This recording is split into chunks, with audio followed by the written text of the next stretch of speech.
బంగారం వెండి ధరల పరుగు ఆగటం లేదు. రోజు రోజుకు పెరుగుతూ కొత్త రికార్డులను అధిగమిస్తున్నాయి. ఇప్పటికే 1,50,000 దాటింది. 24 క్యారెట్ల బంగారం ధర, 10 గ్రాముల విలువ ఇవాళ మరింత పెరిగింది. హైదరాబాద్ మార్కెట్లో పసిడి ధర ఏకంగా 1,59,000కు చేరుకుంది.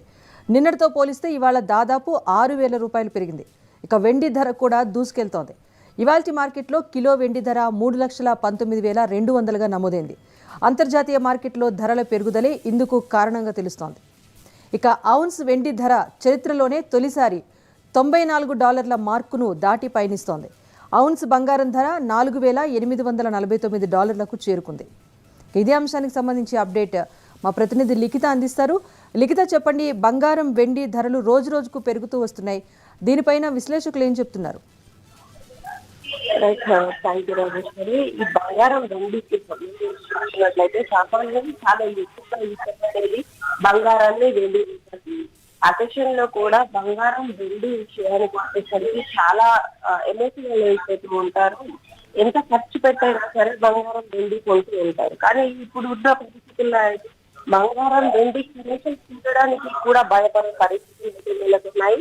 అంతేకాకుండా ఇక్కడ మనం చూడవచ్చు, 1 తులం బంగారం కొనాలంటే దాదాపుగా 1,50,000 రూపాయలను ఖర్చు చేయాల్సి వస్తుంది. సో ఈ నేపథ్యంలో బంగారం ధరలు తగ్గుతాయి అంటూ చెప్తున్నప్పటికీ కానీ ఇక్కడ సిచ్యువేషన్ మాత్రం రోజు పెరుగుతూ పోతుంది.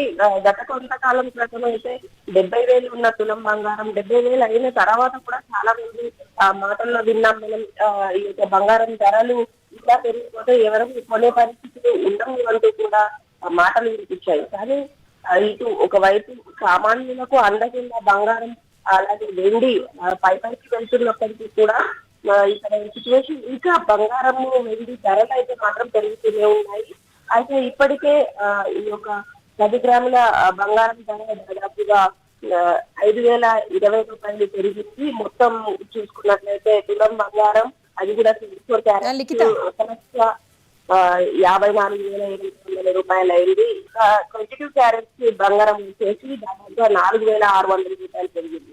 దీంతో 1,41,900 రూపాయలకు చేరుకున్నట్టుగా తెలుస్తోంది. ఇక కిలో వెండి ధర వచ్చేసి మరీ దారుణంగా 3,40,000 రూపాయలకు చేరుకుంది. ఈ ధరలతో తెలుగు రాష్ట్రాల్లోని ప్రజలైతే భయపడుతున్న పరిస్థితులు కనిపిస్తున్నాయి. ఎక్కడా కూడా అసలు బంగారం వైపు కూడా చూసే పరిస్థితి లేకుండా పోతుంది. సో దీంతో ఇటు మార్కెట్లలో కూడా కొంతవరకు స్టాక్ మార్కెట్ కావచ్చు, ఇతర మార్కెట్లు కావచ్చు, చాలా వరకు కూడా ఇబ్బంది పడుతున్న పరిస్థితి కనిపిస్తుంది. నష్టాలలో నడుస్తున్న స్థితులు కూడా కనిపిస్తున్నాయి. రైట్ లిఖిత, మరి బులియన్ మార్కెట్ అంచనాలు ఎలా ఉన్నాయి? దీనిపైన స్టాక్ విశ్లేషకులు ఏం చెప్తున్నారు?